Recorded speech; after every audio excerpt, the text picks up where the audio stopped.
जय हिंद प्यारे साथियों, आप सभी का सक्सेस नगरी यूट्यूब चैनल में स्वागत है। मैं जावेद सर आज आपको पढ़ाऊंगा मैथमेटिक्स। और मैथमेटिक्स में आज हम स्टार्ट करेंगे एडवांस मैथ।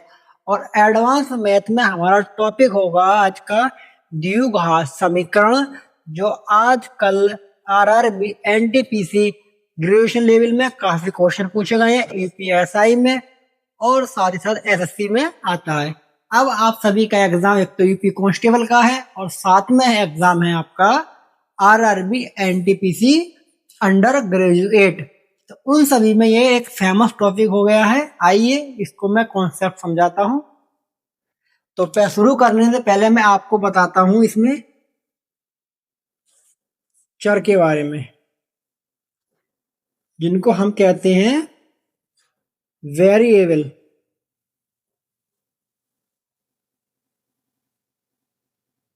और एक होता है इसमें हमारा अचर,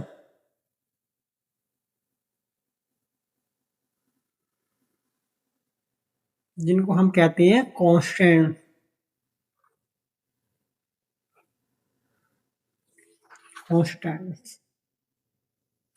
वेरिएबल हमारे वो होते हैं जिनकी वैल्यू चेंज होती रहती है, जैसे x, y डॉट डॉट। इनकी वैल्यू क्या होगी? चेंज होगी। वैल्यू क्या हो जाती है इनकी? चेंज, परिवर्तित होती है, इसे कह सकते हैं।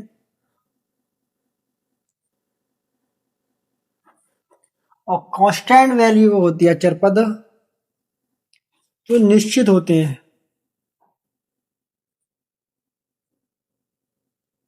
निश्चित मान,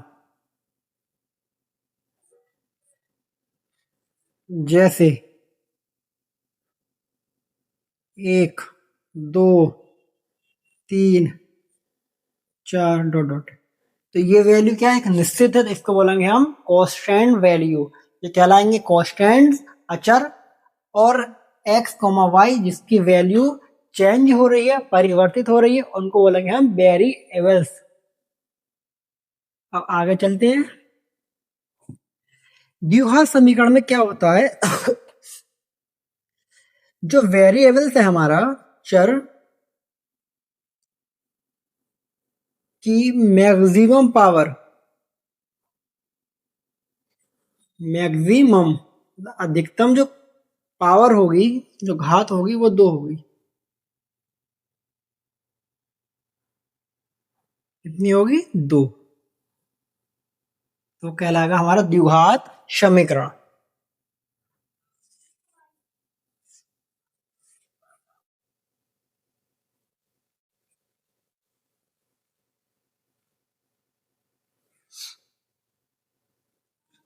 बात करते हैं हम, इसका एक जर्नल फॉर्म होती है।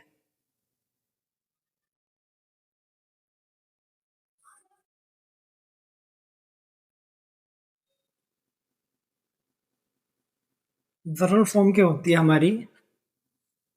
a into x square plus minus b x plus c. Plus minus भी हो सकता है, इक्वल टू 0। तो ये बन गई हमारी द्विघात समीकरण की जर्नल फॉर्म। इस फॉर्मेट में होगी तो वो होगी हमारी द्विघात समीकरण। यार, जहां x, b, c, a, b, c ये होंगे हमारे कॉन्स्टेंट्स।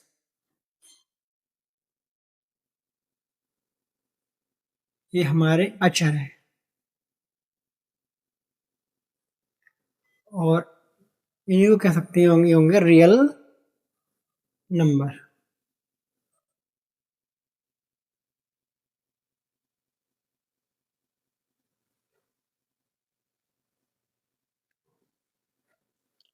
ये यहां पर कहलाएगा हमारा एक्स स्क्वायर का गुणांक।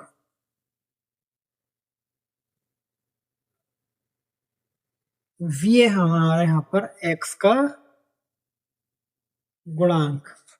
और c है हमारे यहाँ पर अचर पद।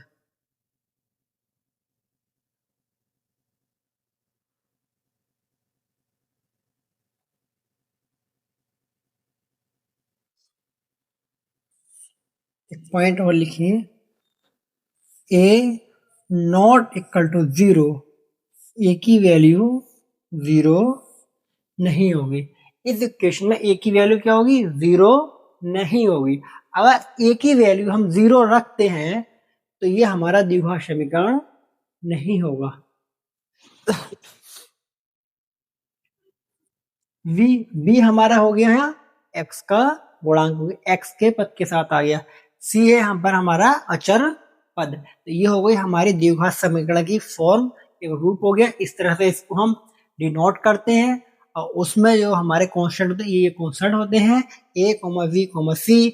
a होता है हमारा x स्क्वायर का गुणांक, v होता है हमारा x का गुणांक और c यहाँ पर होता है अचर पद।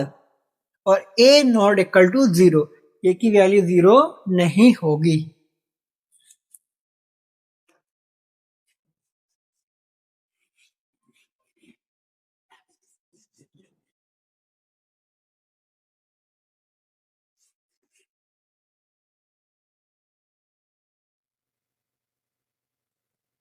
आपके सामने एक एग्जांपल लेते हैं हम। क्वेश्चन कैसे बनेंगे? हमने लिखा x square plus 7x plus 12 equal to 0। ये हमारी एक द्विघात समीकरण है। ये क्या हमारी द्विघात समीकरण है। इसमें हमसे पूछेगा समीकरण का समाधान क्या होगा, समीकरण का हल क्या होगा, और इसी में हमसे पूछेगा समीकरण के मूल क्या क्या होंगे। तो हमसे जब पूछेगा समीकरण का हल या समीकरण के मूल, तो आपको पहला क्वेश्चन करेगा हल क्या होगा समीकरण का, या हमसे पूछेगा समीकरण के मूल क्या होंगे। तो हम इसको जब समीकरण के जो हल करेंगे तो उसमें निकालते हैं हम वेरिएबल्स x की वैल्यू। x की वैल्यू जो निकल कर आती है वही हमारा समीकरण का हल होता है। और इसमें जो x की वैल्यू होगी निकल कर आएगी, दो वैल्यू मिलती है यहाँ पर, दो मान आएंगे निकल कर, और वो कहलाएंगे हमारे समीकरण के मूल। जब आपने समीकरण के मूल पूछेगा कि समीकरण के मूल निकालिए, तो हम इसको कैसे निकालेंगे? इसके दो मेथड होते हैं। पहला होता है इसका फैक्टोराइजेशन मेथड,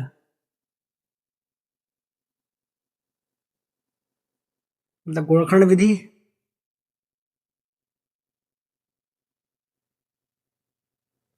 और सेकंड होता है हमारा यहाँ पर फॉर्मूला, जिसको बोलते हैं श्रीधराचार्य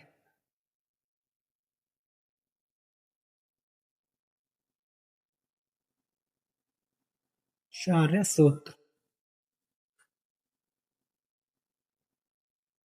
ये होता है हमारा b minus b plus minus under root b square minus 4ac by 2a। ये कब लगाना है? जब लगाना है जब समीकरण के फैक्टर नहीं बन रहे हैं, उस टाइम हम इस फॉर्मूले का यूज करेंगे। अदरवाइज हम करेंगे फैक्टोराइजेशन मेथड का, गुणनखंड विधि का यूज। इस समीकरण को सॉल्व करते हैं। मेरा अचर पद क्या दे रखा है? यहाँ पे दे रखा है 12। अब मुझे 12 के ऐसे फैक्टर करने हैं, मैं इनकी गुणा करूं तो मुझको मिले 12 प्राप्त हो, और जब इन्हें आपस में ऐड करूं तो मुझको मिलना चाहिए 7। तो मैं इनका करता हूं 3 और 4। 3 और 4 का जब ऐड करेंगे, सब करेंगे तो आएगा 7, और जब मल्टीप्लाई करेंगे तो मिलेगा हमको 12, 12, 3 चौक 12, तो कितना मिल जाएगा? 12। तो यहाँ पर जो x की वैल्यू निकल के आएगी वो आ गई -3 और -4, और यही होंगे हमारे समीकरण के मूल, जिन्हें इंग्लिश में बोलते हैं हम रूट्स। मैंने इसलिए ऐसा कर दिया, देखो यहाँ पे ये भी पॉजिटिव ये भी पॉजिटिव, जब दोनों सिंबल पॉजिटिव होंगे x के गुणांक के साथ और हमारे अचर पद के साथ।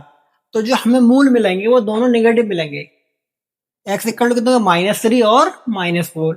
एक तो होता है बच्चों वाला तरीका, पहले हम 7x लिखेंगे को तोड़ेंगे 4x में, फिर 3x में, फिर कॉमन लेंगे। अब कॉमन हमको यहाँ नहीं लेने हैं, हमें ये करना है विद इन सेकेंड में करना है। हमको ये सिंबल चेक करनी है, सिंबल पॉजिटिव है दोनों, तो मूल हमको मिलेंगे नेगेटिव, और एक पॉजिटिव एक नेगेटिव है, तो एक पॉजिटिव आएगा और एक नेगेटिव, और यहाँ दोनों नेगेटिव है तो मिलेगा हमको पॉजिटिव। अब आगे चलते हैं।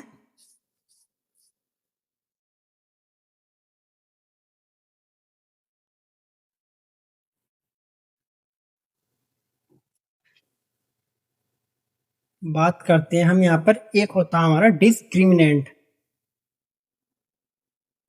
हिंदी में बोलते हैं विभक्ति कर, और इंग्लिश में पढ़ेंगे हम इसको डिस्क्रीमेंट। मैं आपको बहुत बेसिक से पढ़ा रहा हूं।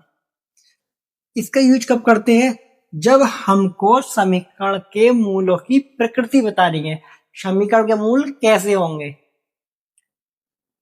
ये होता है हमारा, इसको डिनोट करते हैं हम कैपिटल डी से, और डी इक्वल टू होता है हमारा बी स्क्वायर -4ac।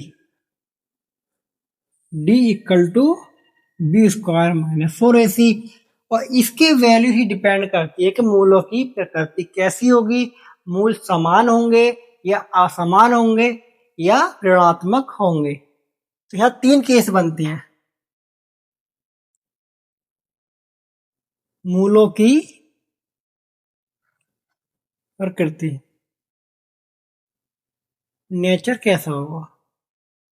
यहाँ 3 केस बनते हैं। केस नंबर फर्स्ट बनता है,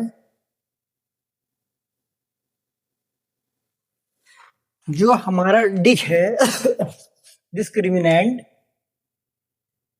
उसकी वैल्यू 0 से क्या की बड़ी, पहला केस।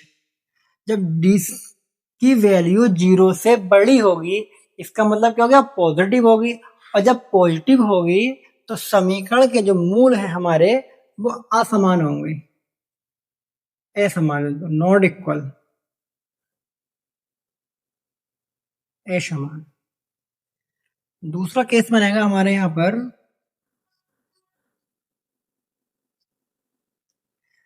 डी की वैल्यू इक्वल टू 0, जब 0 के बराबर आ जाएगी तो हमारे जो वो होंगे मूल समीकरण के, वो समान होंगे, समान होंगे।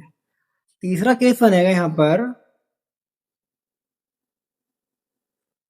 डी लेस देन 0, डी का मान 0 से कम आ गया, कहने का मतलब नेगेटिव में आ गया, तो समीकरण के मूल ऋणात्मक होंगे, काल्पनिक मतलब। तो इस तरह से हम मूलों की प्रकृति याद करते हैं। मूल समान कब होंगे, मूल असमान कब होंगे, मूल ऋणात्मक कम होंगे। ये डिपेंड करता है हमारा डिस्क्रीमेंट पे, विभक्तिकरण पे। विभक्तिकरण कैसा निकालते हैं, D equal to b square -4ac। B हमारा हो गया एक्स का गुणांक, ए हो गया हमारा एक्स स्क्वायर का गुणांक, और सी हमारे यहाँ पे है अचर पद। अब आगे चलते हैं।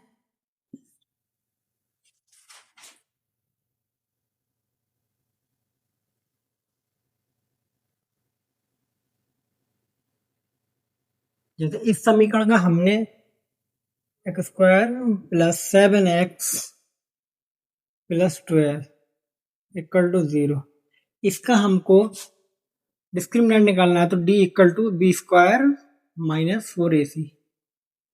कैसे निकालेंगे, बी बी क्या होता है, एक्स का गुणांक, बी की वैल्यू कितनी है 7, तो 7 का स्क्वायर हो गया यहाँ पे 49 -4। ए एक क्या होता है, एक्स स्क्वायर गुणांक, यहाँ पर एक्स की वैल्यू कितनी मानी जाएगी 1, ये हो गया 1 गुणा सी, और सी की वैल्यू यहाँ पर दे रखी है अचर पद की 12, 49 और 12 चौक 48, 48 को हम 49 माइनस करेंगे तो आ जाएगा हमारा 1, और 1 एक इंटीजर वैल्यू मतलब पॉजिटिव है। और किससे बड़ी है ये? 0 से बड़ी है। तो इस समीकरण के जो रूट्स होंगे, मूल होंगे, वो असमान होंगे, असमान होंगे। अगर नेगेटिव आता, ऋणात्मक होते और 0 आता वैल्यू, तो वो समान होते। अब आगे चलते हैं।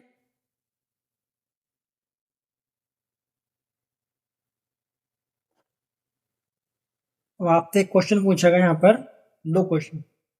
पहला होता है हमारा मूलों का योगफल। मूलों का योगफल जो होता है हमारा, वो क्या होता है? वो होता है हमारा माइनस का v अपॉन a, और इसी को मैं लिख सकता हूं माइनस ब्रैकेट में x का गुणांक,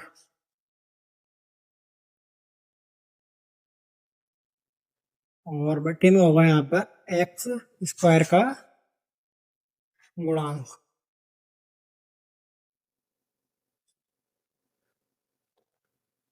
दूसरा होगा हमारे यहाँ पर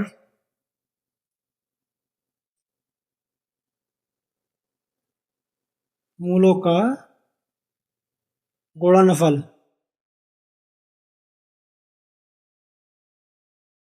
जिसको कहते हैं प्रोडक्ट। तो प्रोडक्ट का फॉर्मूला क्या होता है? प्रोडक्ट का फॉर्मूला c अपॉन a, और इसको हम कहते हैं, समीकरण अंदर से क्या है हमारा? अचर पद। a हमारा है यहाँ पर एक्स स्क्वायर का गुणांक। तो इस तरह से हम निकालते हैं मूलों का योगफल, और ऐसे निकालते हैं मूलों का गुणनफल। ये 2 तरीके होते हैं। अब मैं एक एग्जांपल लेता हूं।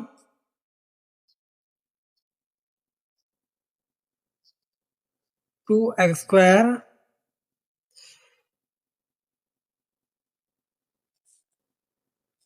प्लस का 3 इक्वल 0। 2x स्क्वायर माइनस का 5x प्लस 3 इक्वल टू 0। अब इस समीकरण के मूलों का हमें क्या निकालना है? योगफल। मैंने मान लिया इनका जो मूलों का योगफल है निकालना है, तो सम ऑफ रूट्स लिख सकता हूं मैं। यहाँ पर एक बात बताइए आप, ए की वैल्यू कितनी है? 2। एक्स स्क्वायर गुणांक की वैल्यू कितनी हो गई? 2 हो गई। और बी क्या होता है? एक्स का गुणांक। तो बी की वैल्यू आ गई हमारी यहाँ पर -5। सी होता है अचर पद। सी की वैल्यू कितनी रखी है? 3। अब मेरे पास ए की वैल्यू है, बी की वैल्यू, और किसकी वैल्यू रखी है? सी की। मुझे निकालना है सम ऑफ रूट, मूलों का योगफल। और मूलों का योगफल होता है हमारा माइनस का वी अपॉन ए। हम लिखेंगे माइनस, और माइनस का वी, बी की वैल्यू कितनी है? 5, और ए की वैल्यू दे रखी है हमारी 2। माइनस से माइनस कैंसिल, इस मूलों का योगफल आ गया 5/2, या लिख रखा होगा वहां पर 2.5। सेकंड, प्रोडक्ट ऑफ रूट मतलब मूलों का गुणनफल। मूलों का गुणनफल क्या होता है हमारा? सी अपॉन ए, और सी की वैल्यू दे रखी है हमारी 3, और ए की वैल्यू 2 है। प्रोडक्ट निकल के आ गया यहाँ पर 1.5। इस तरह से हम मूलों का गुणनफल निकालते हैं, और इसी तरह से हम मूलों का योगफल निकालते हैं। अब आपसे क्वेश्चन पूछेगा कि मूलों समीकरण के मूल इतने इतने, उनका समीकरण किस तरह से बनेगा, वो नेक्स्ट वीडियो में बात करेंगे। और आज के लिए इतना ही। जय हिंद।